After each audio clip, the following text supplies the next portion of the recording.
السلام علیکم. سیٹھی سے سوال کے ساتھ میں ہوں سید عائشہ ناز. میرے ساتھ موجود ہیں نجم سیٹھی صاحب. السلام علیکم. سیٹھی صاحب, ابھی آپ نے یہ کافی کا سپ لیا تو تھوڑا توقف کیا ہوگا. ہاں, آرام سے ریلیکس ہونے کے لیے آپ نے تھوڑا وقت انرجی دینے کے لیے تو اسی طرح جو مذاکراتی عمل ہوتا ہے تو اس کو انرجی دینے کے لیے یعنی جنگ بندی سے پہلے زبان بندی کی ضرورت ہوتی ہے نا. دونوں فریقین بیانات سے گریز کرتے ہیں, ہاں احتراز کرتے ہیں, گریز کرتے ہیں, پرہیز کرتے ہیں. تو جو پاکستان میں مذاکراتی عمل چل رہا ہے اس پہ بھی مجھے وہ مولانا فضل الرحمان کا 2014 کا بیان یاد آیا کہ اگر جنگ بندی آپ نے کرنی ہے تو اس سے پہلے زبان بندی کی ضرورت ہے, لیکن ایسا ہمیں ہوتا دکھائی نہیں دے رہا. عمران خان صاحب کی جو 8 جنوری کی گفتگو تھی جو ٹویٹ کی گئی, اس میں ہم نے دیکھا کہ اتنا لیتھل طریقے سے کسی کو ٹارگٹ نہیں کیا گیا تھا, بس ذکر کیا گیا تھا امریت کے 10 سالہ پلان کا, اور اس کے علاوہ انہوں نے جوڈیشل کمیشن کا مطالبہ کیا تھا کہ اگر آپ نے نہ بنایا تو ہم مذاکرات کو آگے نہیں بڑھائیں گے. لیکن اب جو تازہ ٹویٹ آئی ہے وہ سیدھی وہ میڈیا سے گفتگو کو ٹویٹ میں لکھ دیتے ہیں. اچھا, ہاں وہ ظاہر ہے ادھر سے اس طرح سے رپورٹ نہیں ہو پاتی تو ان کا ٹویٹر اکاؤنٹ استعمال کیا جاتا ہے اس ساری گفتگو کو پبلک کرنے کے لیے. تو اس میں انہوں نے سب سے پہلے تو یہ بات کی کہ ایسا لگتا ہے کہ مذاکرات کا مقصد صرف اور صرف وقت کا ضیاع ہے, یعنی انہوں نے اس کو تو ایک طرح سے فارغ کر دیا مذاکرات کو. پھر انہوں نے یہ کہا کہ ایک کمیشن ہی 26 نومبر اور 9 مئی کے شہداء کو انصاف دلوا سکتا ہے, وہی والا مطالبہ. پھر 9 مئی کو انہوں نے فالس فلیگ آپریشن ایک بار پھر قرار دیا اور انہوں نے کہا کہ اس دن چوکیوں سے فوج اور پولیس ہٹا کر خود ہی آگ لگائی گئی اور سی سی ٹی وی فوٹیج بھی چرا لی گئی. یعنی اسٹیبلشمنٹ کا جو موقف ہے یا آئی ایس پی آر جو بریف کرتا رہا وہ اس سے انکاری ہیں, اس کو تسلیم نہیں کر رہے. پھر اس کے علاوہ وہ یہ کہتے ہیں کہ بین الاقوامی فورمز پر آواز اٹھانے کے علاوہ ہمارے پاس اب کوئی آپشن نہیں بچا. پاکستان کی حکومت انسانی حقوق کو لے کر بین الاقوامی قوانین اور معاہدوں کی پابند ہے. میں نے اپنے وکلاء کو ہدایت کی ہے کہ ان معاملات کو عالمی فورمز پر اٹھایا جائے, یعنی کہ اب پھر فرنٹ فٹ پر بیٹنگ ہوگی. اس لیے آپ کی جانب سے ترسیلات زر کا بائیکاٹ بہت اہم ہے. کل آپ نے سول ڈس اوبیڈینس کی بات کی تھی, عمران خان صاحب جو ہیں ایک بار پھر اس پر زور دے رہے ہیں اور پی ٹی آئی کا یہ کہنا ہے کہ 3 مہینوں میں اس کے اثرات نظر آئیں گے. حالانکہ ریکارڈ اضافہ دیکھا گیا ہے ریمیٹنسز میں اس ماہ. اب وہ پھر کہہ رہے ہیں کہ تمام ایجنسیز کو ایک سیاسی جماعت کو کچلنے پر لگا دیا جائے گا تو پھر دہشت گردوں سے کون لڑے گا, یہ کس پر اٹیک ہے. پھر وہ کہہ رہے ہیں کہ یہ ریمارک سپریم کورٹ کے ججز اطہر من اللہ اور جسٹس مندوخیل بھی دے چکے ہیں کہ خفیہ اداروں کو سیاسی انجینئرنگ پر لگا دیا گیا. پھر وہ 10 سالہ امریت کے منصوبے کی بات کرتے ہیں اور پھر وہ یہ بتاتے ہیں کہ 280 کیسز پاکستان کی تاریخ میں کسی لیڈر پر نہیں بنے, صرف جنرل یحییٰ نے مجیب الرحمان کے ساتھ ایسا کیا تھا, یعنی وہی حمود الرحمان کمیشن رپورٹ کا انڈائریکٹ حوالہ. مجھے آپ سے یہ پوچھنا ہے کہ مذاکرات کے تیسرے دور سے پہلے ایسا ٹویٹ, مذاکرات کا تیسرا دور ہوگا بھی یا نہیں؟ نہیں ہوگا. اچھا, پھر بھی ہوگا. کیونکہ دیکھیے میں نے کل جو بات کی تھی اس میں نے یہی کہا تھا نا, اور میں کافی عرصے سے یہ کہہ رہا ہوں, ٹاک فائٹ. یہ ایک اصول ہے نیگوسیشنز کا. آپ نے بھی حوالہ دیا کہ جی مولانا فضل کہتے تھے کہ مذاکرات سے پہلے زبان چپ کرنی چاہیے. ایکچولی ایسے نہیں ہوتا. مذاکرات سے پہلے کھل کے بات کرتے ہیں. اگر آپ چپ ہو کے مذاکرات میں جائیں تو پھر کہیں نہیں مذاکرات جاتے. مذاکرات بڑی ٹینشن کا ایک پلیٹ فارم ہوتا ہے. وہاں ایک سیکنڈ کے لیے بندہ پیچھے ہٹنے کے لیے تیار نہیں ہوتا. اس کے لیے ایک پورا ماحول تیار کرنا پڑتا ہے اور بڑا اگریسو ماحول تیار کرنا پڑتا ہے. مذاکرات سے پہلے بہت سی باتیں کرنی پڑتی ہیں غصے میں, تاکہ وہاں جا کے پھر آپ تھوڑی سی اگر کنسیشن دیں تو لگے بھی کہ کنسیشن دیے. اگر آپ پہلے ہی چپ کر جائیں تو پھر دوسرا بندہ کہتا ہے تو پہلے لمحہ پہ ہے. سو ایکچولی یہ سیاسی باتیں ہیں کہ جی مذاکرات سے پہلے کچھ. مولانا فضل خود مذاکرات سے پہلے ایسے بیان دیتے ہیں کہ لگتا ہے کہ مولانا کبھی ہلیں گے نہیں, مذاکرات میں جا کے پھسل جاتے ہیں. تو یہی سب کا یہی فلسفہ کرتے ہیں. Perfectly understandable.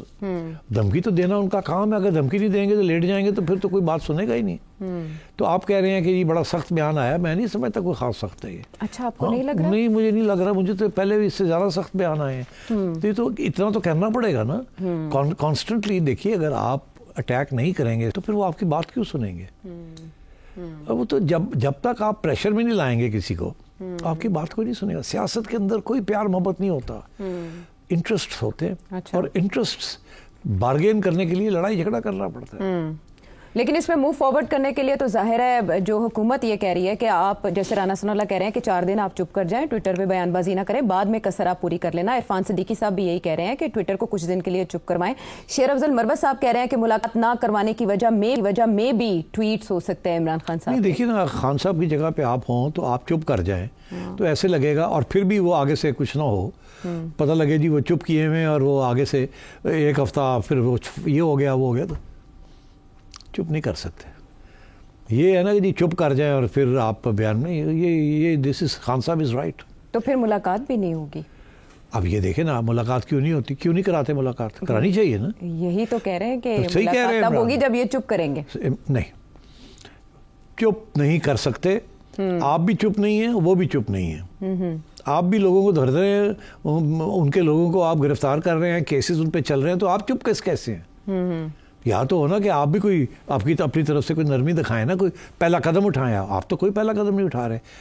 کچھ لوگوں کو سزا معافی کی رعایت مل رہی ہے, ATC سے بھی کچھ لوگ بری ہو رہے ہیں, گڈ ول جسٹس تو چل رہے ہیں. نہیں, اچھا نہیں, پھر کیا چاہیے؟ دیکھیے عام معافی یہ تو آج آپ ان کو نہیں چھوڑیں گے, کل عدالتیں چھوڑ دیں گی ان کو.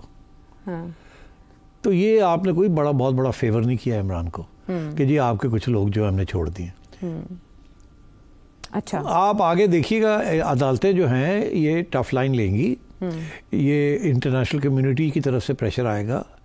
اب وہ پریشر کو برداشت کرنا پڑے گا, اور میرا خیال ہے کر لیں گے. یہ نہیں کہ وہ کر نہیں پائیں گے, کر لیں گے. اگر پریشر ہوتا ہے نا, تو خان صاحب کو پوری کوشش ہے کہ انٹرنلی اینڈ ایکسٹرنلی پریشر لایا جائے. انٹرنلی وہ فیل ہو گئے ہیں 26 نومبر کے بعد 2 دفعہ انہوں نے کوشش کی ہے, وہ فیل ہو گئے. اب ان کا سارا جو زور ہے وہ ایکسٹرنل ہے.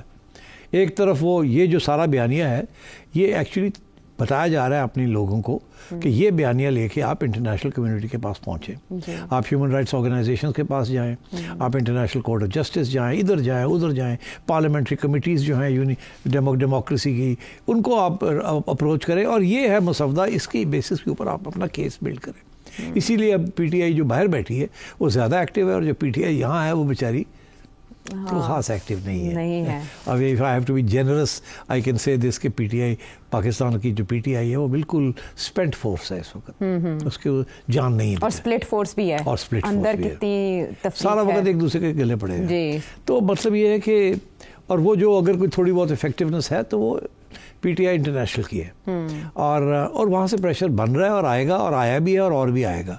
بٹ میں اگین آئی سے دس, یہ گیم پریشر کی ہوتی ہے.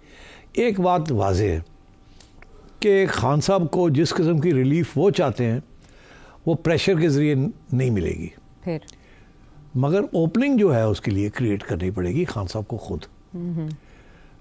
Let me explain it in a different way. Khan صاحب کہتے ہیں کہ جی جوڈیشل کمیشن دیں, یہ آج نہیں, کل نہیں, پرسوں دے دیں گے جوڈیشل کمیشن, مگر جوڈیشل کمیشن جو ہے وہ اس قسم کی دیں گے جو خان صاحب کو منظور نہیں ہوگی. پھر نیا ایشو کھڑا ہو جائے گا کہ جی آپ نے یہ جوڈیشل کمیشن ہم نہیں مانتے, تو وہ judicial commission will be dead on arrival. مگر یہ اس مطلب لڑائی جھگڑے کے بعد جا کے جوڈیشل کمیشن مل جائے گی. اچھا, پھر جا کے نیا لڑائی جھگڑا شروع ہو جائے گا, تو ٹائم میں 6 مہینے اور نکل جائیں گے, پھر خان صاحب دھمکی دیں گے. اب خان صاحب کے پاس اس وقت ہتھیار کون سے ہیں؟ پارٹی تو اب ہتھیار نہیں رہی, ٹھیک, زیادہ تر لوگ تھک گئے, پروٹیسٹ نہیں کر, اور لوگ جو ہیں جو خان صاحب کے بھی لوگ ہیں وہ بھی اب یہ کہہ رہے ہیں کہ یار تھوڑی سی اسٹیبلٹی آنے دیں, ہماری زندگیاں جو ہیں آرام ہوئی ہوئی ہیں, اب مہنگائی کم ہو رہی ہے, کچھ چلنے دیں سلسلہ, روٹی پانی کی بھی بات ہے. اور ٹھیک ہے خان صاحب جیل میں ہیں, اچھا ہے کہ اگر کہیں بنی گالا آ جائیں یا معاملہ آگے چلائیں. اب لوگوں کو بھی مایوسی ہو رہی ہے کہ بات نہیں بن رہی, اور دوسری طرف جو ہے وہ اتنے ایسے بیٹھے ہوئے ہیں کہ جی نو ریلیف. تو اب جو حکومت ہے وہ بھی مجبور ہے, ان کو کہا گیا کہ جی آپ سیاسی طور پہ ہینڈل کریں. اب سیاسی طور پہ عمران خان کو کون ہینڈل کر سکتا ہے؟ کوئی نہیں کر سکتا. تو اس لیے انفارچونیٹلی میں نہیں سمجھتا کہ خان صاحب کامیاب ہوں گے. یہ جو اسٹریٹجی ان کی, البتہ اس میں کامیابی ہوگی کہ وہ پریشر تھوڑا بہت پڑے گا, اس پریشر کے بیسس کے اوپر تھوڑی بہت سہولتیں بھی مل سکتی ہیں. مگر کیا خان صاحب اس سال الیکشن لے لیں گے, اگلے سال الیکشن لے لیں گے, واپس پرائم منسٹر بن جائیں گے؟ ابھی وہ سچویشن نہیں آئی کہ یہ عوام ان کے لیے اس حد تک جائے کہ اسٹیبلشمنٹ کے ساتھ ٹکر لے کے اور یا اسٹیبلشمنٹ کے اندر کوئی ایسی صورت حال ہو جائے گی، وہ ابھی نہیں آئی پوزیشن۔ اب خان صاحب بیچارے کیا کریں، کچھ تو کرنا ہے نا، تو اور وہ کچھ یہی ہے کہ اگر وہ چپ کر جاتے ہیں تو لوگ کہیں گے این آر او ہو گیا، اچھا وہ he can't afford it, so he has to keep speaking out, he has to keep speaking, بیانیے سے پیچھے نہیں ہٹ سکتے وہ۔ لیکن قاضی فائز عیسیٰ کو تو چلیں گریل کر کے وہ ان کا بیانیہ مضبوط ہوگا، لیکن جو ججز آن سروس ہیں موجود ہیں، جسٹس عامر فاروق ہو گئے یا جسٹس اطہر من اللہ ہو گئے یا جسٹس مندوخیل ہو گئے، ان کو اسپاٹ لائٹ میں لانا اور ان کا اس طرح سے ذکر کرنا کنٹروورشل بنانا نہیں ہے؟ نہیں، دیکھیے دو فرق چیزیں، دوسرے ججز کا تو حوالہ لیا ہے، چیف جسٹس صاحب کے خلاف بات کی ہے۔ اب آپ نے شاید نوٹس کیا یا نہیں کیا، میں دیکھ رہا تھا کہ جتنا خان صاحب کسی ایک جج کو اٹیک کرتے ہیں نا بائی نیم، اب چیف جسٹس صاحب کو کیا ہے، اس کا جو نتیجہ نکلتا ہے نا کہ جس جج کو یہ ٹارگٹ کرتے ہیں وہ جج تھوڑا سا پیچھے ہٹ جاتا ہے، تھوڑا سا سافٹ ہو جاتا ہے۔ اچھا، دیٹ آپ ٹریک ریکارڈ نکال کے دیکھیں تو اب یہ ہے کہ جس کو خان صاحب ٹارگٹ کرتے ہیں نا جج کو، سٹنگ جج کو، وہ بیک فٹ پہ چلا جاتا ہے۔ دس از مائی اسیسمنٹ۔ اچھا، وہ یہ نہیں ہوتا کہ وہ زیادہ اگریسو ہو جاتے ہیں، وہ بیک فٹ پہ چلے جاتے ہیں۔ کیوں؟ اس لیے بیکاز خان صاحب کا پاپولر سپورٹ بڑی ہے نا، ہر بندہ ڈرتا ہے کہ میری فیملی کے اوپر، میرے اوپر پی ٹی آئی والے پڑ نہ جائیں، اور پی ٹی آئی والوں نے یہ ایک تھریٹ پرسیپشن کریٹ کر دی ہے کہ ساڑھے خلاف جڑا بندہ کھڑا ہوئے گا نا وہ اسی ہوتے گھر بھی پہنچ جاؤں گے اور سڑکوں تے بھی انہوں برا کریں گے، جتھے گیدرنگ ہوئے گی وہاں بھی بلی کریں گے۔ دس از اے نیو ٹیکٹک کہ بلی کرنا in public, it's very difficult for people to face this. So میرا خیال ہے دس از دا پی ٹی آئی ٹیکٹک۔ اب انہوں نے جس جج کو پیچھے دھکیلنا ہونا اس کے اوپر ڈائریکٹ اٹیک کر دیتے ہیں، وہ پیچھے ہٹ جاتے ہیں۔ That's my assessment. جی اچھا، اس میں آپ نے این آر او کا تذکرہ کیا تو پاکستان پیپلز پارٹی کی طرف سے ایک ایسی سٹیٹمنٹ آنا، وہ بھی حسن مرتضیٰ صاحب کی طرف سے، مرکزی لیڈرشپ نہیں، سینئر جو موسٹ رہنما ان کی طرف سے نہیں، پنجاب سے حسن مرتضیٰ صاحب یہ کہہ رہے ہیں کہ کسی این آر او کا حصہ ہیں نہ حصہ قبول کریں گے، تحریک انصاف کے ساتھ تو مذاکرات ہو سکتے ہیں لیکن انتشاری ٹولے سے بات نہیں ہو سکتی۔ وہ کہہ رہے ہیں پیپلز پارٹی ریزسٹ کرے گی اگر این آر او ہوتا ہے تو۔ این آر او تو ہونا ہی نہیں ہے، این آر او نہیں ہونا، یہ باتیں صرف این آر او کی، مگر پیپلز پارٹی دیکھیں نا کتنا انٹرسٹنگ چیز کی ہے، سینئر لیڈر نے یہ بات نہیں کی جی، کیونکہ یہ تو اسٹیبلشمنٹ کے حق میں جا رہی ہے نا بات، عمران کے خلاف جا رہی ہے اور اسٹیبلشمنٹ کے حق میں جا رہی ہے، مگر پیپلز پارٹی کی سینئر لیڈرشپ ہے وہ اوپنلی اسٹیبلشمنٹ کے حق میں بات نہیں کرتی، وہ ایکچولی نہ عمران کے حق میں بات کرتی ہے نہ اسٹیبلشمنٹ کے حق میں بات کرتی ہے، وہ صرف گورنمنٹ کے خلاف بات کرتی ہے کہ اپنے ڈیمانڈز پورے کرانے کے لیے۔ یہ ایک سیکنڈ رینکر سے بیان دلوا دیا اسٹیبلشمنٹ کے حق میں اور عمران کے خلاف، بیکاز پیپلز پارٹی نے دونوں لائنز آف کمیونیکیشن کھلی رکھنی ہے، اسٹیبلشمنٹ کو بھی اپنے ساتھ رکھنا ہے اور عمران کے خلاف بھی نہیں جانا۔ کل کو اگر ضرورت پڑے اسٹیبلشمنٹ اور عمران خان کا کوئی سمجھوتا ہو جائے تو پیپلز پارٹی بیکمز کریٹیکل، پیپلز پارٹی کے بغیر گورنمنٹ نہیں بنتی، تو پیپل پارٹی تو جو گورنمنٹ میں بیٹھا ہوگا اس کے ساتھ جائے گی کیونکہ خود تو کر نہیں کچھ سکتی، so they have to stay close to the establishment and they will not go against Imran Khan, کیونکہ دیکھیے اس ملک میں بہت کچھ ہوا ہے، میں اب اسپیل آؤٹ کروں گا تو میرا کاٹ دیں گے آپ لوگ پروگرام، اس لیے میں اشارہ ہی کر سکتا ہوں، میں یہی کہوں گا کہ پیپلز پارٹی نے اپنے آپشنز اوپن رکھے ہوئے ہیں، کل کو اسٹیبلشمنٹ کے اندر کوئی ایسے ڈیولپمنٹس ہوتی ہیں کل کو اور عمران خان صاحب کی گڈی پھر چڑھنی شروع ہو جاتی ہے تو پیپل پارٹی تیار بیٹھی، they'll stab نون لیگ ٹھا کر کے، ایک ادھر سے چاقو آئے گا ایک ادھر سے چاقو آئے گا، ہو گئی مسلم لیگ اور پیپل پارٹی سیٹ ہو جائے گی۔ تو آصف زرداری کہہ چکے ہیں نا معاہدے قرآن و حدیث نہیں ہوتے، تو صحیح کہتے ہیں، صحیح کہتے ہیں، سیاست میں بھی حرف آخر کوئی نہیں، دوست دشمن نہیں، مفادات، صحیح کہتے ہیں۔ اچھا، مین وائل کل ہم نے یہ ڈسکس کیا کہ آفر عمران خان صاحب کو کس نے کی ہاؤس اریسٹ کی، محسن نقوی صاحب کے حوالے سے چہ مگوئیاں ہو رہی تھیں اور میں نے آپ سے پوچھا کہ کیا ڈبل گیم کھیلی جا رہی ہے نون لیگ کی طرف سے، تو نون لیگ کے رانا ثناء اللہ صاحب بھی اب یہ آفر کرتے دکھائی دے رہے ہیں، وہ کیا آفر کر رہے ہیں سنتے ہیں۔ یہ حکومت کی طرف سے ہم پہلا باضابطہ بیان سمجھیں. عمران خان مانیں گے اگر ایسی آفر ہوتی؟ نہیں دیکھیے وہ کہہ رہے ہیں ابھی بات نہیں ہوئی, کہتے ہیں ہو سکتی ہے. کس لیے ہو سکتی ہے؟ یہ نہیں کہ NRO کے تحت ہو سکتی ہے یا کوئی ڈیل کے تحت ہو سکتی ہے, یہ ہو سکتا ہے کہ سیکیورٹی. اب سیکیورٹی تو ڈیل کی بات ہے نا, تو کوئی اور طریقہ کہنے کا. اور صحت تو نواز شریف صاحب کے لیے بھی ہوئی تھی, شہباز شریف صاحب کے لیے بھی ہوئی. صحت کے لیے تو ہر چیز ہوتی ہے, مگر جب بھی ہوتی ہے نا it's part of some understanding. تو یہ بیسکلی کہنے کی یہ کوشش کر رہے ہیں کہ ہم تو تیار بیٹھے ہیں کوئی ڈیل کرنے کے لیے. اور ڈیل ہے کیا, وہ تو عمران خان کو منظور نہیں ہے. وہ کہتے ہیں 4 سال انتظار کرو, یہ ڈیل ہے, یہ ڈیل آفر ہو رہی ہے, 4 سال انتظار کرو پھر دیکھا جائے گا. اچھا وہ کہتے ہیں آج کرو الیکشن. تو یہ دیکھیں یہ جو سیاستدان باتیں کرتے ہیں نا, یہ جس قسم کے سوال آتے ہیں تو اس کا کیا جواب دیتے ہو؟ نہیں ہو سکتی, یا ہاں کر دیں گے ہم. تو کہیں گے کیسے کر دیں گے, عدالتیں بیٹھی ہوئی ہیں, آپ کیسے اٹھا کے ادھر ادھر پھینک سکتے ہیں؟ چیلنج ہو جاتا ہے ہر چیز. تو انہوں نے اس لیے جواب بھی دینا تھا اور کریڈیبل جواب بھی تھا. تو ایکچولی کوئی خاص بات نہیں کی رانا صاحب نے آنیسٹلی. یہ ہمیں جنہوں کہتے ہیں نا ایک گل چلاتی پھل جڑی چھوڑ بس. اچھا, شیر افضل مروت صاحب اچانک پوائنٹ آؤٹ کر رہے ہیں کہ پارٹی کے الیکشنز میں کوئی جنرل سیکریٹری بن سکتا ہے. سلمان اکرم راجہ صاحب سال پہلے پارٹی میں وارد ہوئے تو ان کے دستخط سے کوئی نوٹیفیکیشن دکھا دیں.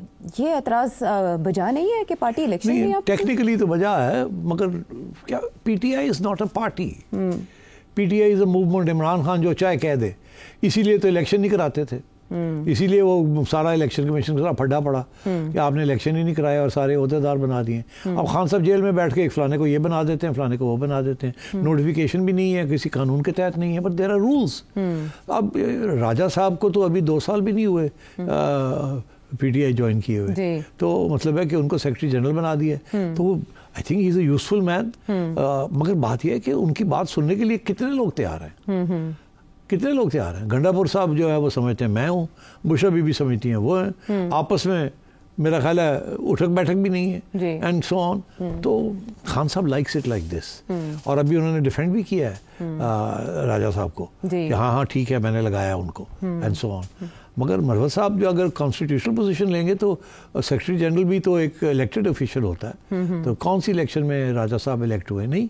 But so that doesn't matter. یہاں ایسے ہی ہے, جس کو مرضی بنا دو, جس کو مرضی اتار دو. خان صاحب از آل ان آل. اچھا, علیمہ خان صاحبہ یہ کہہ رہی ہیں کہ ہمیں کہا جاتا ہے کہ عمران خان صاحب جو میسج دیتے ہیں آپ کو ٹویٹر کے لیے اس کو تھوڑا ٹون ڈاؤن کریں, لیکن ہم ایسا نہیں کر سکتے. تو پھر ہمیں دھمکی دی جاتی ہے کہ ہم اس طرح سے AI جنریٹڈ ویڈیوز آپ کی نکالیں گے اور وائرل کریں گے. پھر وہ یہ بھی کہتے ہیں کہ سلمان اکرم راجہ صاحب کے پیچھے اپنے ہی لوگ پڑے ہیں. سلمان اکرم راجہ صاحب وہی کرتے ہیں جو عمران خان صاحب کہتے ہیں. عمران خان صاحب خود بتا کر بھیجتے ہیں کہ میرے ٹویٹر اکاؤنٹ پر کیا پوسٹ کرنا ہے. یہ علیمہ خان صاحبہ کا موقف ہے. تو ان اے وے تو وہ سائڈ سلمان اکرم راجہ صاحب کی لے رہے ہیں اور شیر افضل مروت صاحب کو متون کر رہی ہیں.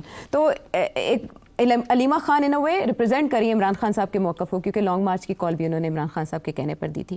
تو اس طرح سے پارٹی میں مزید ڈویژنز ہوں گی یا وہ ہیں آلریڈی, مگر at the end of the day these are not divisions. ان کی کوئی اہمیت نہیں ہے. اچھا, نہ علیمہ خان جو کہتی ہے اس کی کوئی اہمیت ہے, نہ مروت صاحب کی جو کہتے ہیں ان کی کوئی اہمیت ہے. اہمیت اگر ہے تو بشرا بی بی کی ہے, سیریسلی. لیکن ابھی آپ ان کی طرف سے حالیہ کوئی ایکٹیویٹی نہیں دیکھ رہے. وہ ایکٹیویٹی کہیں اور ہو رہی ہے تو وہیں اور ہو رہی ہے, اور بہتر وہی ہے کہ اسی لیول پہ ہو. اچھا, یہ پبلک کے اندر سب کو موقع مل رہا ہے, وہ لگے ہوئے ہیں اپنی بات کرتے ہیں. ابھی بیرسٹر صاحب نے, گور صاحب نے کہا کہ میں مل کے آیا ہوں, اور وہ کہتے ہیں کہ جی لکھ کے دے دیں. جی جی, تو ابھی تو لکھ کے بھی نہیں دیا. اب وہ کہہ رہے ہیں جی انٹرنیشنل ہیومن رائٹس آرگنائزیشن کو لے کے آئے. یہی کہا نا. اچھا, ایک تو یہ ہے کہ یہ جس کا ذکر آیا ہے, پتہ نہیں ان کو پتہ ہے یا نہیں پتہ, یہ انٹرنیشنل ہیومن رائٹس آرگنائزیشن جو ہے یہ یونائٹڈ نیشنز کا ادارہ نہیں ہے, یہ ایک پرائیویٹ سیکٹر ہے. اچھا, تو اس کی کوئی اہمیت نہیں ہے. Its meaning less. Court of justice is an NGO. تو کورٹ آف جسٹس, اچھا, اب وہ کورٹ آف جسٹس کا تو اس قسم کی چیزیں وہاں نہیں جاتی نا. انٹرنیشنل کورٹ آف جسٹس میں وہاں تو ریاستوں کے درمیان کوئی ایشوز ہوں تو, مگر بہت سے NGOs ہیں, کچھ UN کے ہیں, کچھ انڈیپینڈنٹ ہیں. تو جیسے for example committee to protect journalist, Amnesty International, these are all private, مگر ان کی حیثیت ہے. ہم لوگوں کے ساتھ جب ظلم ہوتا ہے تو ہم وہی بھاگتے ہیں. ہم ایمنسٹی کے پاس, ایمنسٹی کیا کرتی ہے؟ ایمنسٹی ایک لیٹر کیمپین شروع کر دیتی ہے, ایمنسٹی ایک ریپرزنٹیشن کرتی ہے, کچھ سنتا نہیں. ایمنسٹی کی بات انڈیا تو نکال دی ہے انہوں نے, ایمنسٹی کے بندوں کو نکال دیتے ہیں. ہم شاید اتنا نہیں کرتے مگر وہ پروٹیسٹ کرتے رہتے ہیں, سگنیچر کیمپین ہوتی رہتی ہے, ان کا اپنا ایک جاب ہے. But beyond that most countries ignore it unfortunately. And اسی طریقے کے ساتھ یو این کی ایجنسیاں ہیں, ان کو بھی لوگ اگنور کر دیتے ہیں, because at the end of the day these are talking shops. یہ بات کرتے ہیں, ہائی لائٹ کرتے ہیں, مگر اس سے زیادہ حکومتیں جب ڈٹی ہوتی ہیں کسی چیز پہ, اسپیشلی اس قسم کی سچویشن میں, they don't pay attention to them. اچھا سیٹھی صاحب ایسا لگتا ہے دیکھیے ٹینشن عائشہ وہاں ہوتا ہے جہاں آپ کے پاس کوئی لیوریج ہو. اگر آپ نقصان پہنچا سکتے ہیں اس حکومت کو, پھر آپ کی بات سنے گی. اگر آپ نقصان نہیں پہنچا سکتے, آپ باتیں کر سکتے ہیں, تو یہ آپ کی بات نہیں سنیں گے. ٹھیک ہے. اسی لیے اگر خان صاحب کامیاب ہو جاتے, یہ دو نقصان ہونا تھا نا, تو بات سن لیتے. اب وہ نہیں کامیاب ہوئے تو بات نہیں سننی. اب اگر یہ ریمیٹنسز گرنے شروع ہو جائیں تو بات سن لیں گے, مگر ریمیٹنسز کہیں نہیں گریں گے. ابھی آپ نے بھی ذکر کیا اس دسمبر کے اندر 5.5% تو بڑھ گئے ہیں remittances from last year December. Month on month, مطلب پچھلے مہینے سے اس مہینے 5.6% بڑھے ہیں ریمیٹنسز. اچھا تو بات یہ ہے کہ ابھی کوئی اس کا ریئیکشن نہیں آ رہا. تو یہ ضرور اس میں کوئی شک نہیں ہے کہ برٹن کی پارلیمنٹری کمیٹی کے کچھ لوگ آ جائیں گے یہاں مانیٹر کرنے کے لیے. کتنے لوگ آئے تھے بھٹو صاحب کی ٹرائل کو مانیٹر کرنے کے لیے. Made no difference to Zia ul Haq. Right. It made no difference to the judges جنہوں نے سزا دی. لوگ یہاں آ کے بھٹو صاحب کے ٹرائل کے دوران بیٹھے رہتے تھے. X attorney general of United States, یہ وہ وغیرہ, انٹرنیشنل آبزرور سب. بٹ جب اتنے ہائی سٹیکس ہوں تو یہ unless the government of the United States threatens Pakistan directly, short of that nothing.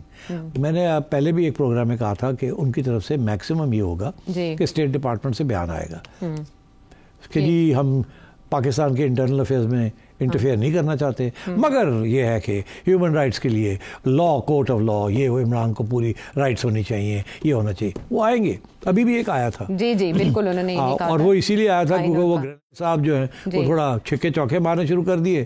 تو کیونکہ یہ جب ٹرمپ صاحب کے بندے ہیں, ابھی تو بائیڈن کی ایڈمنسٹریشن تھی, تو انہوں نے فوراً اپنے آپ کو دور کر لیا اس سے. ایسے ہی ہے نا. اب you have to wait and see. اور ابھی جو خبر مجھے ملی ہے وہ یہی ہے کہ ڈونلڈ ٹرمپ کے بھی جو کیمپین مینیجرز ہیں یا ان کے جو ایڈوائزرز ہیں, انہوں نے بھی سب کو کہہ دیا کہ ابھی آپ کی ہیئرنگز ہونی ہے, آپ کی کنفرمیشن ہونی ہے, آپ پھر بنیں گے جو بھی بننا ہے, آپ مہربانی کر کے زیادہ کمنٹری نہ کریں. ہاں, محتاط بیان بازی کا کہا گیا, ایڈوائزری جاری کی گئی ہے. اور مین وائل امبیسڈر کی رخصتی, امریکی امبیسڈر ڈونلڈ بلوم صاحب اچھے آدمی تھے, اچھے آدمی ہیں, کمپلیٹلی انفیکٹو. اس کی وجہ یہ ہے کہ ان کا ایجنڈا ہی نہیں تھا یہاں انٹرفیئر کرنا. ان کا ایجنڈا یہ تھا کہ بس لو کی اور سیاست سے دور رہیں. ٹھیک ہے. انہوں نے یہ مطلب بہت کم یو ایس امبیسڈرز ہوتے ہیں جو انٹرفیئر نہیں کرتے, انہوں نے کسی قسم کی انٹرفیئرنس نہیں کی. ٹھیک ہے, چلیں سیر حاصل اس پر گفتگو ہوئی. ایک سوال ابھی باقی ہے, واپس آتے ہیں ایک بریک کے بعد.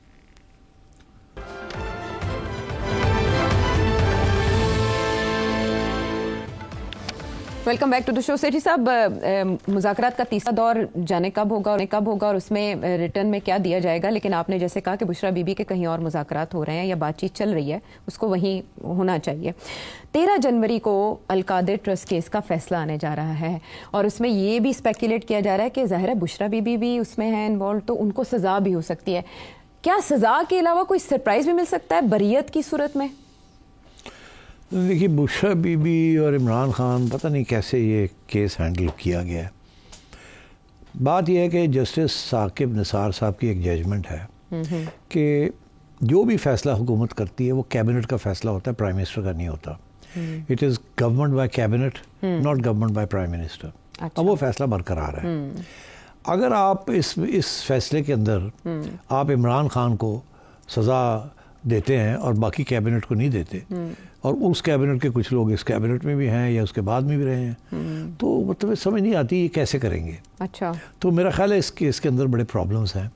مگر اس کے باوجود میں اپنے ویورز کو ایک بات کہوں گا کہ اگلے 2 دن ٹیلی ویژن کو غور سے دیکھیے, ٹیلی ویژن اسکرینس کو دیکھتے جائیں. اچھا, اگر ٹیلی ویژن اسکرینس کے اوپر اس کیس کے بارے میں تفصیلات آپ کو آنی شروع ہو گئی کہ یہ ہوا اور وہ ہوا اور یہ ہوا اور وہ ہوا, تو پھر آپ سمجھیے گا کہ ماحول تیار کیا جا رہا ہے اچھا کہ سزا ہوگی. ہاں, میتھڈ ٹو میڈنس کہ سزا ہوگی. اچھا, لیکن اس میں تو کیبنٹ کو انہوں نے بائی پاس کیا نا, ایک لفافے کے اندر, بند لفافے کے اندر. تو کیبنٹ نے اپروول دی ہے نا کہ جی ہاں, انہوں نے کہا جی کیبنٹ نے کہہ دیا کہ ٹھیک ہے ہم نہیں دیکھتے, آپ اپرووڈ.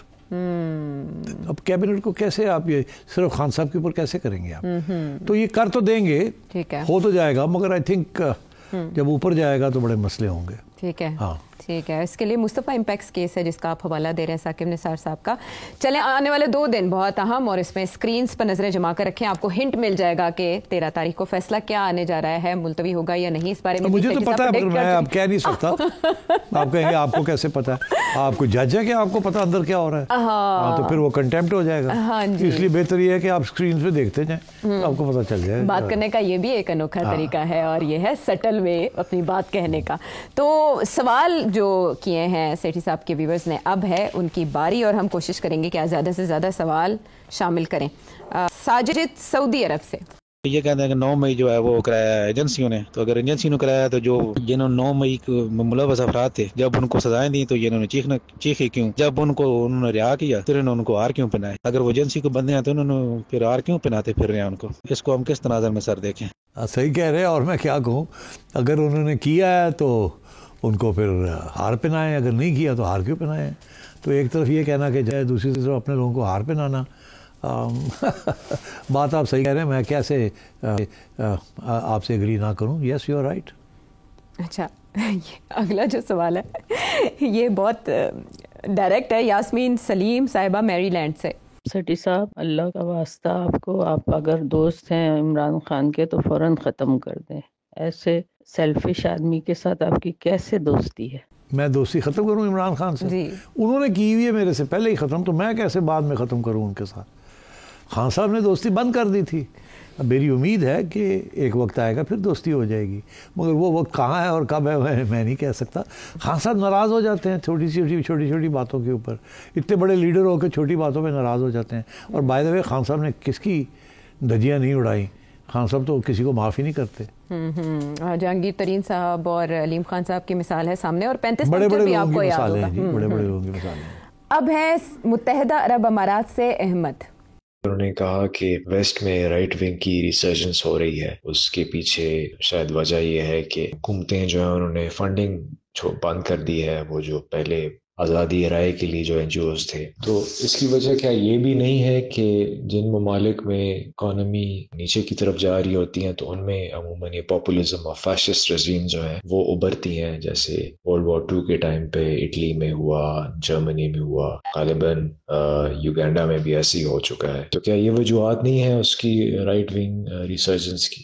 دیکھیے, یہ فنڈنگ کا تو ایشو نہیں ہے. ایشو بیسک فنڈنگ چل رہی تھی.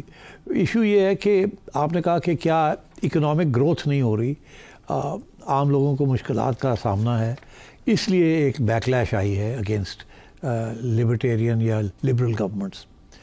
دیکھیے, یہ ایک حد تک تو صحیح ہے کہ اگر اکنامک مس مینجمنٹ ہو تو گورنمنٹس چینج ہو جاتی ہیں, اور اگر لبرل گورنمنٹ ہے تو ان لبرل گورنمنٹ آ جاتی ہے. تو یہ تو ایک ہسٹوریکل فیکٹ ہے.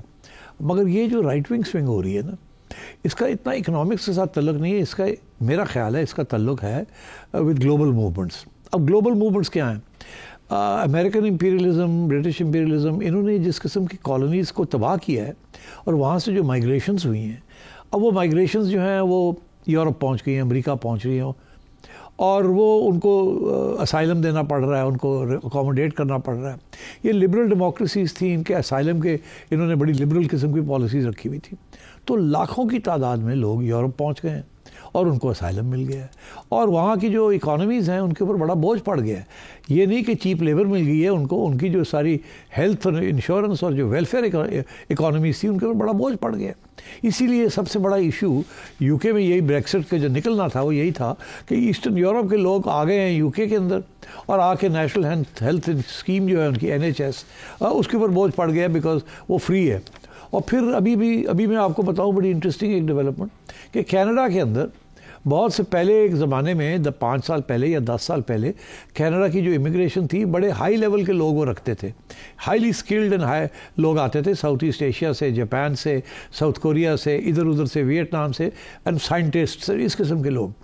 اب کچھ عرصے سے میڈیم لیول کے لوگ آنے شروع ہو گئے ہیں وہاں, اور ان میں سے بہت سے لوگ پاکستان, بنگلہ دیش, انڈیا, ادھر ادھر سے جو جا رہے ہیں they are not of the same high calibre کہ وہ کینیڈین اکانومی کے اندر سسٹیننس اس کو کنٹریبیوٹ کر سکیں. اسی لیے اب بہت سے لوگ یہاں سے جا رہے ہیں, کہتے ہیں وہاں تو جاب ہی نہیں ملتی, تو وہ کرتے کیا ہے کہ وہ ڈول پہ چلے جاتے ہیں. ڈول سے مراد یہ کچھ بھی نہیں کرتے اور جا کے منتھلی چیک لے لیتے ہیں ریاست سے, اور جس کے ساتھ وہ سروائیو کرتے ہیں. تو یہ اب ایک بوجھ بنتا جا رہا ہے. تو immigration is become a very big issue, اور اس امیگریشن کے اندر کیونکہ حملے ہوئے تھے مسلمان ملکوں کے اوپر, اور وہاں سے لوگ جو ہیں وہاں سے بھاگے اور مائیگرنٹس نکلے, ویدر دے سیرینز اور ویدر دے ٹرکس اور ویدر دے لیبینز اور ویدر دے ایتھوپینز اور ویدر دے پاکستانیز, تو that has created a new dimension in the economies of these countries. اسی لیے immigration has become a very big issue. اور یہ white supremacy, this has become a very big issue. Racism پھر سے, fascism کی پھر سے بات شروع ہو گئی ہے. And I think all that has to do with immigration. Immigration policies اتنی liberal تھی کہ اس قسم کے وہاں لوگ پہنچ گئے ہیں یہ غریب ملکوں سے کہ وہاں بوجھ بہت سخت پڑ گیا ہے, اور اس لیے بیکلیش آ رہی ہے وہاں سے. That is the essence in my view of most of this right wing swing جو ہو رہی ہے وہاں. ٹھیک ہے, اب آپ کے جو مزید سوال ہے وہ ایک بریک کے بعد پروگرام کا حصہ.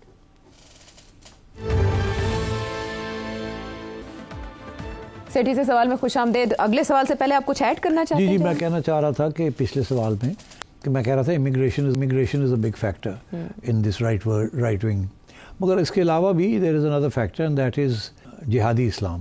وہ بھی ایک بہت بڑا 9/11 کے بعد بہت بڑا ایشو رہا ہے, اور یہ جو اسلاموفوبیا ہو رہا ہے this is also part of that backlash because unlike other religions اسلام جو لوگ پروفیس کرتے ہیں that we are Islamic, یہ ساری اسلامک جہاد, اسلامک لبریشن, سیکٹیرین وارفیئر, یہ سب کچھ جو ہے اس کا بھی امپیکٹ ہوا ہے. بہت سے لوگ ویسٹرن ملکوں سے اٹھ کے ان ایریاز آف کانفلکٹ میں چلے گئے, پھر وہاں سے لڑ جھگڑ کے واپس آئے. پھر ابھی بھی بہت کڑی نظر سے ماسکس اور اس قسم کی جو اسلامک ادارے ہیں ان کے اوپر کڑی نظریں ہیں. تو اس لیے وہ بھی ایک ان کو فیئر ہے, خوف ہے, اسلام سے ڈرتے ہیں. اور پھر تاریخ ہے پوری ایک اسلام کی اور کرسچینٹی کی کانفلکٹ کی, کروسیڈ سے لے کے the conquest of Europe by the forces of Islam, political Islam. تو ایک تاریخ بھی ہے, اور پھر ابھی پرانی تاریخ ہے, اور اب لیٹسٹ تاریخ میں بھی یہی ہے کہ there is been an attack, counter attack to the attack by the West on Islamic nations and Islamic peoples. Islamic jihads have reason, جس کی وجہ سے ایک بیکلیش آئی ہے. اور ظاہر ہے انہوں نے پینٹ کیا ہے ویسٹرن میڈیا نے اپنے لوگوں کے لیے کہ یہ جو ہیں دے اگنورنٹ باربیرینز, اس قسم کی پوری ایک ویکیبلری بنائی ہے اس کو ڈسکریڈٹ کرنے کے لیے اور لوگوں کو اس کے خلاف کرنے کے لیے. سو یہ جو وائٹ سپریمیسی ہے دس از یہ, اور ریسزم ہے, اور اسلاموفوبیا ہے, اور اینٹی امیگریشن, یہ سب کچھ ملا ہوا ہے. یہ ایک پورا ایک پاؤڈر کیک بن گیا جس کی وجہ سے اب آپ بہت سی پاپولیشنز جو ہیں وہ خلاف ہو رہی ہے. اور جس زیادہ مائیگریشنز بھی جو ہوئی ہیں they are from those Muslim countries جہاں کافی ڈیسٹیبلائزیشن ہوئی ہے, سول وارز ہوئے ہیں, اور وہاں سے لوگ نکالے گئے ہیں یا بھاگے ہیں وہاں سے. ٹھیک ہے, اگلا سوال کراچی سے علی. سیٹ صاحب میں آپ سے جاننا چاہتا ہوں کہ محمد بن سلمان اور ڈونلڈ ٹرمپ کی آپس کی انڈرسٹینڈنگ کیسی ہے؟ ڈونلڈ ٹرمپ اور ایم بی ایس کی بڑی اچھی ریلیشن شپ ہے because of personal relation ships. اور ویسے ایم بی ایس جو ہے وہ تو ہر امریکن پریزیڈنٹ کے ساتھ کام کریں گے, ان کے مفاد میں ہے. وہ جس طریقے سے سعودی عربیہ کو ٹرانسفارم کرنا چاہ رہے ہیں اس کے لیے انہیں ویسٹرن سپورٹ کی ضرورت ہے. ان کے سارے ریزروز جو ہیں, پیسے جو ہیں وہ بھی ویسٹ میں ہیں, اور وہ آئل بھی جو ہے زیادہ تر ویسٹ کو بیچتے ہیں. So there is a very strong nexus, organic قسم کا نیکسس. اینڈ اسی لیے یو اے ای, سعودی عربیہ, ان کے جو رولرز ہیں they very closely tied in. اب پرسنل ریلیشن شپس بڑی میٹر کرتی ہیں. امریکنس کو اسپیشلی پرسنل ریلیشن شپس بڑی امپورٹنٹ ہیں. برٹش کے ساتھ personal relationships are not important. Americans جو ہیں وہ کھلے ڈلے قسم کے لوگ ہیں, اور وہ پرسنل ریلیشن شپس قائم کرتے ہیں, اور وہاں تھوڑی بہت نیٹ ورکنگ بھی کام کرتی ہے. تھوڑے بہت ہم جیسے لوگ ہیں کہ سفارشی اور نیٹ ورکنگ اور تو یہ ان لائک دا برٹش نہیں کرتے یہ. تو ایم بی ایس اور ڈونلڈ ٹرمپ ان کے بیٹے کے ساتھ ہے ریلیشن شپ, اور آپ دیکھیں گے وہ آلریڈی وہاں سے دورے ہونے شروع ہو گئے ہیں ٹو سعودی عربیہ, ان کے سن ان لا اینڈ سو آن. تو جیرڈ کشنر کی میں بات کر رہا ہوں, تو لوگوں کے نیٹ ورک بنایا ہوا ہے, پرسنل ریلیشن شپ بنائی ہوئی ہیں. اور تو باقاعدہ ماضی میں فین بھی تھے ایم بی ایس, اور برومانس کہا جا رہا ہے کہ دونوں کے درمیان چل رہا ہے. بہرحال اگلا سوال کریم نواز ڈی جی خان سے. پیپلز پارٹی اور مسلم لیگ کی کیا طریقہ ہے؟ ہم نے تو اپنے بڑوں سے یہی سنا ہوا ہے کہ تاریخ بتا دی ہے کہ پیپلز پارٹی دھوکہ کسی ٹائم بھی دھوکہ دے سکتی ہے, اس پہ اعتبار کرنا بڑا مشکل ہے, چاہے وہ بے نظیر کے دور میں بھی ہو. لیکن مسلم لیگ ایسا نہیں کرتی. کیا یہ سچ ہے سر جی؟ کچھ اس کے بارے میں کوئی ڈیٹیل بتائیں سر. نہیں ایسی کوئی بات نہیں ہے. پیپلز پارٹی کی گورنمنٹ آپ کو تھوڑی تاریخ سے سنا دیتے ہیں. 1988 میں جب آئی, پہلے تو خیر جو پیپلز پارٹی کے ساتھ ریاست نے کیا ہے اس کو تو چھپانے کی بات نہیں ہے, بہت زیادتیاں کی ہیں پیپلز پارٹی کے ساتھ, اور اس کے باوجود کے بندے مار دیے, یہ ہو گیا وہ ہو گیا. اب 88 میں بے نظیر آئی اور اس کو نون لیگ نے مل کے اسٹیبلشمنٹ کے ساتھ سازش کر کے نکال دیا. It was a conspiracy, full stop. تو پیپلز پارٹی کیا کرتی ہے؟ ایم کیو ایم مل گئی جنرل بیگ کے ساتھ, جنرل بیگ مل گئے جنرل حمید گل کے ساتھ, جنرل حمید گل, جنرل بیگ اور ایم کیو ایم نے بھائی صاحب نے مل کے پیپلز پارٹی گورنمنٹ کی چھٹی کرا دی. مڈ نائٹ جیکالز ہو گیا, پتہ نہیں کیا کیا ہوا. اس کے بعد پھر 96 میں پھر پیپلز پارٹی کے ساتھ ہاتھ ہو گیا, 2 سال کے بعد ان کی چھٹی کرا دی اینڈ سو آن, اور اس میں بھی اسٹیبلشمنٹ کا رول تھا. تو پیپلز پارٹی میرا خیال ہے مار کھاتی رہی ہے, اس کے باوجود وہ سروائیو کر گئی. مگر اس کا فرق تو پڑا, پہلے وہ نیشنل پارٹی تھی, اب وہ ریجنل پارٹی رہ گئی ہیں, اور وہاں ایک بیس رہ گیا ان کا, اور وہ بڑی جیلسلی اس کو گارڈ کر رہے ہیں. پھر آپ کو یاد ہوگا کہ پیپلز پارٹی کی گورنمنٹ تھی تو نون لیگ والے کالے کوٹ پہن کے پہنچ گئے تھے میمو گیٹ کے اوپر. تو مطلب یہ ہے کہ نون لیگ نے جب بھی موقع ملا تو انہوں نے چھوڑا نہیں کسی کو. تو یہ آپ نہ کہیں کہ نون لیگ بڑی انوسنٹ ہے, نون لیگ کے بھی بڑے گناہ ہیں. وہ اور بات ہے کہ میاں نواز شریف صاحب نے پچھلے جب سے یہ ان کے ساتھ جب سے ہاتھ ہوا انہوں نے بھی بہت کچھ سیکھا, اور وہ بالکل صحیح راستے پہ چل پڑے, اور انہیں بہت احساس ہے ان باتوں کا. اور اب میں سمجھتا ہوں کہ پیپلز پارٹی جو ہے انہیں چاہیے کہ میاں نواز شریف صاحب کے ساتھ بیٹھ کے جو بھی بات کرنی ہو وہ کریں. میاں نواز شریف صاحب ایسے لیڈر ہیں جو کہ بالکل اب کسی کو بٹرے نہیں کریں گے, کسی کے خلاف نہیں جائیں گے. I think he realises the importance of civil supremacy. ان کے ساتھ بھی 2-3 دفعہ ہاتھ ہوا ہے, مگر ان کے ساتھ پیپلز پارٹی نے ہاتھ نہیں کیا, ان کے ساتھ اسٹیبلشمنٹ نے ہاتھ کیا تھا. حالانکہ پیپلز پارٹی کے ساتھ نون لیگ نے بھی ہاتھ کیا ہے. تو چارٹر آف ڈیموکریسی کو کس نے سب سے پہلے ڈیفلیکٹ کیا؟ Charter of democracy memogate کے اوپر چھٹی ہوگی نا, سب سے پہلے نون لیگ نے کیا. ایبسلیوٹلی. اوکے ٹھیک ہے. اب اگلا سوال کوئٹہ سے عزیز صاحب.